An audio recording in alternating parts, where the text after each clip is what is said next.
All county home care, all county social adult day care এবং all county এইচএইচএ training স্কুলের উদ্যোগে new ইয়র্কে বিশ্বকবি রবীন্দ্রনাথ ঠাকুরের ১৬৫তম জন্মবার্ষিকী উপলক্ষে আয়োজন করা হয় এক বর্ণাঢ্য আনন্দ সন্ধ্যার।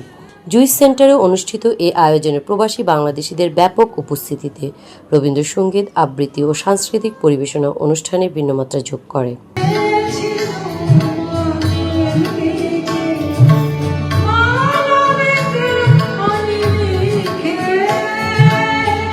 অনুষ্ঠানের বিশেষ আকর্ষণ ছিলেন বিশিষ্ট সঙ্গীত শিল্পী রেজওয়ানা চৌধুরী বন্যা এবং আলোচিত লেখিকা তসলিমা নাসরিন।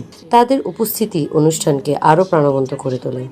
রবীন্দ্রনাথ ঠাকুরের প্রত্যেকটি রবীন্দ্রসঙ্গীত যেন এক নতুন ছোঁয়া পায় ওনার কণ্ঠে। বক্তারা বলেন, রবীন্দ্রনাথের সাহিত্য, সঙ্গীত ও মানবতাবাদী দর্শন আজও বিশ্বজুড়ে সমান প্রাসঙ্গিক। রিকগনিশনটি তুলে দিচ্ছে আমাদের কিংবদন্তি শিল্পী ডক্টর রেজওয়ানা চৌধুরী বন্যা। আজকের এই অনুষ্ঠানটি আমাদের all county home care presence এবং অ্যাবাউট টাইম ইভেন্টস আয়োজিত। প্রবাসে বাংলা ভাষা ও সংস্কৃতিকে নতুন প্রজন্মের কাছে পৌঁছে দিতে এ ধরনের আয়োজন গুরুত্বপূর্ণ ভূমিকা রাখে। সাংস্কৃতিক পরিবেশনা, স্মৃতিচারণ এবং রবীন্দ্র চর্চার মধ্য দিয়ে শেষ হয় মনোজ্ঞ এই আনন্দ সন্ধ্যা।